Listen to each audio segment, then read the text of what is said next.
Podcast Network Asia. Halo, buat kamu pendengar setia podcast Sikutu Buku, sudah tahu belum kalau Podcast Network Asia sedang mengadakan giveaway Samsung Earbuds? Untuk informasi lebih lanjut, silahkan langsung cek Instagramnya @pnaindonesia. Jangan lupa sekalian di-follow ya.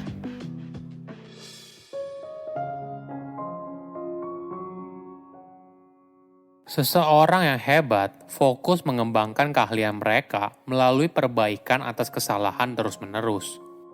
Halo semuanya, nama saya Michael. Selamat datang di podcast saya, Sikutu Buku. Kali ini saya akan bahas buku Talent Code karya Daniel Cole. Sebagai informasi, podcast Sikutu Buku sekarang bergabung dengan Podcast Network Asia dan Podmetrics loh. Sebelum kita mulai, buat kalian yang mau support podcast ini agar terus berkarya, caranya gampang banget. Kalian cukup klik follow. Dukungan kalian membantu banget supaya kita bisa rutin posting dan bersama-sama belajar di podcast ini. Buku ini membahas kalau kehebatan seseorang pada sebuah bidang tertentu bukan berasal dari bakat, tapi pada pengembangan. Mungkin bagi sebagian orang, bakat terasa seperti sesuatu yang terjadi secara alamiah. Namun ternyata, kita punya kontrol atas keahlian apa yang perlu kita kembangkan. Menariknya, kita bisa mengembangkan sebuah keahlian dengan memahami bagaimana mekanisme otak bekerja.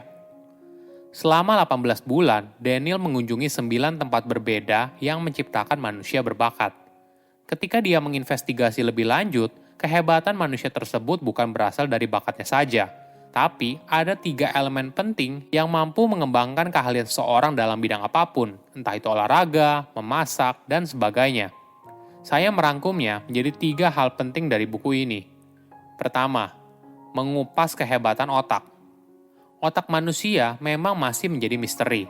Mungkin kita merasa apapun yang kita pikirkan, rasakan, atau lakukan adalah hasil dari apa yang terjadi di otak. Namun ternyata, semua hal tersebut merupakan hasil dari impuls listrik yang bergerak di sepanjang jaringan syaraf yang kita sebut sebagai sirkuit. Setiap sirkuit tersebut memberikan respon pada setiap hal yang kita lakukan, pikirkan, atau rasakan. Misalnya begini, saat kita berusaha mengangkat sebuah benda, maka itu merupakan hasil dari impuls listrik yang bergerak melewati sirkuit.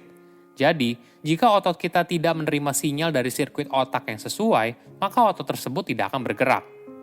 Ada satu bagian dari syaraf itu yang ternyata memiliki peran yang sangat krusial dalam mengembangkan sebuah keahlian. Bagian itu adalah mielin. Sebagai informasi, mielin adalah bagian syaraf yang awalnya dikenal sebagai selubung pelindung di sekitar syaraf. Bukan hanya itu, ternyata mielin mampu menentukan seberapa cepat dan tepat sebuah sinyal dapat bergerak di sepanjang sirkuit. Ibaratnya begini, seperti jalanan yang lebih luas bisa membuat kamu memacu mobil dengan lebih cepat. Lapisan mielin yang tebal juga dapat membantu untuk mengontrol pergerakan dan pikiran dengan lebih akurat. Setiap kali kamu berlatih sesuatu, maka syaraf akan bergerak melalui sirkuit di otak.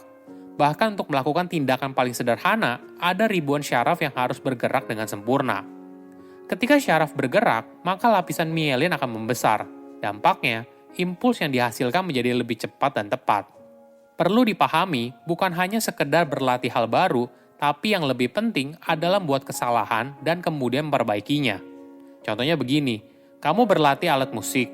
Jika kamu hanya bermain lagu yang sudah kamu kuasai terus-menerus, maka lapisan mielin tidak akan bertumbuh karena kamu menggunakan lapisan yang sudah kuat. Tapi, ketika kamu memilih untuk bermain lagu yang baru dan membuat beberapa kesalahan di awal, jika kamu mengulangi bagian yang salah dan memperbaikinya, maka lapisan mielin akan menebal dan akan mempermudah proses belajar.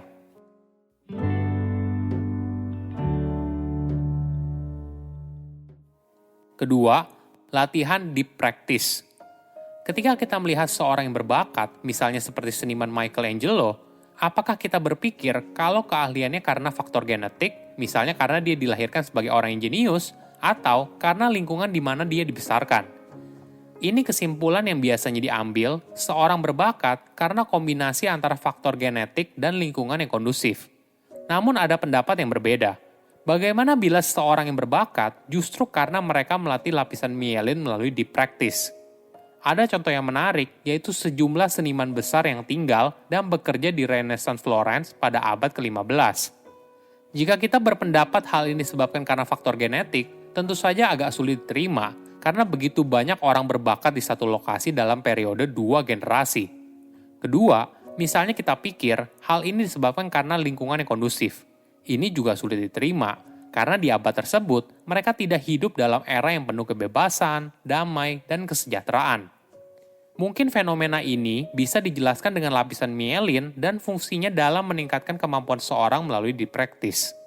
Sebagai gambaran, di Renaissance Florence, para anak laki-laki bekerja sebagai pegawai magang di serikat seniman, di mana selama bertahun-tahun mereka belajar soal seni dan kerajinan tangan di bawah pengawasan seorang guru. Salah satunya yaitu Michelangelo yang memulai magang pada usianya 6 tahun. Saat itu, dia belajar memotong batu, membuat sketsa, lalu menyiapkan lukisan dinding. Di kemudian hari, karya besarnya bukan hanya karena bakatnya yang luar biasa, namun latihan dipraktis yang menebalkan lapisan mielin di otaknya selama beberapa dekade. Ada 3 faktor yang mendorong seseorang dalam berlatih dipraktis. Pertama, melakukan chunking. Untuk melakukan sebuah aktivitas atau tugas dengan efisien, maka kamu bisa melakukan chunking. Jadi, kamu membagi sebuah tugas yang besar menjadi beberapa tugas kecil. Selanjutnya, kamu mulai menghabiskan waktu untuk mempelajari setiap bagian kecil ini dengan seksama, hingga akhirnya pemahaman kamu menjadi semakin dalam. Ada contoh yang menarik. Daniel pergi mengunjungi sebuah sekolah musik di New York. Di sana, mereka melatih para siswa dengan membagi lembaran musiknya menjadi bagian kecil. Selanjutnya, para murid diminta berlatih hanya lembaran musik kecil yang diberikan. Jika sudah ahli, maka murid tersebut akan diberikan lembaran musik yang lain. Menariknya, lembaran musik itu diberikan secara acak. Jadi, ketika mereka memainkan lembaran musik itu dengan urutan yang benar, mereka telah memahami setiap bagian dengan sempurna. Kedua, latihan dipraktis butuh waktu. Ingat, tadi di awal kita sudah membahas kalau lapisan mielin akan membesar seiring waktu. Maka kita harus sabar apabila ingin meningkatkan keahlian kita di sebuah bidang. Ketiga, menambah tingkat kesulitan sedikit demi sedikit. Mengulang sesuatu yang sudah kita ketahui tidak akan membuat kita menjadi mahir.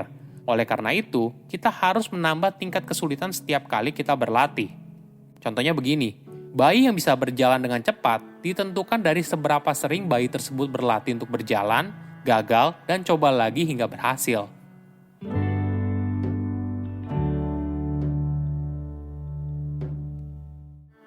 Ketiga, pentingnya guru dan motivasi eksternal. Tadi kita sudah bahas tentang manfaat dari dipraktis. Namun, untuk bisa melakukan dipraktis dalam waktu lama, seseorang harus sangat termotivasi untuk melakukan perbaikan terus-menerus. Hal ini disebut oleh Daniel sebagai ignition. Ini merupakan isyarat eksternal yang memicu keinginan kita untuk menjadi terampil dalam sebuah bidang tertentu dan meyakinkan kita bahwa hal itu mungkin untuk dicapai jika kita bekerja keras. Contohnya seperti ini. Pada tahun 1998, pemain golf dari Korea Selatan yaitu Seri Park memenangkan turnamen yang besar. Sebelum kemenangannya, tidak ada pemain golf yang sukses dari Korea Selatan.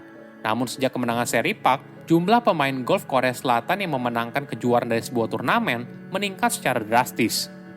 Perlu dipahami, hampir tidak ada yang bisa mengembangkan keahlian mereka seorang diri. Biasanya ada guru, pelatih, atau orang tua yang melatih, memberi semangat, menginspirasi, dan sebagainya. Seorang guru atau pelatih perlu memiliki keahlian teknis yang mahir dan mampu menyentuh ignition dari setiap murid. Inilah yang kemudian membuat lapisan mielin dalam setiap murid terlatih dengan baik. Mereka juga memberikan masukan terus-menerus sehingga muridnya mampu berlatih di praktis dengan maksimal. Sebuah keterampilan berasal dari latihan dengan perbaikan terus-menerus dalam waktu yang lama. Tidak ada jalan singkat untuk menjadi seorang yang ahli. Saya undur diri, jangan lupa follow podcast Sikutu Buku. Bye-bye. Pandangan dan opini yang disampaikan oleh kreator podcast, host, dan tamu tidak mencerminkan kebijakan resmi dan bagian dari Podcast Network Asia.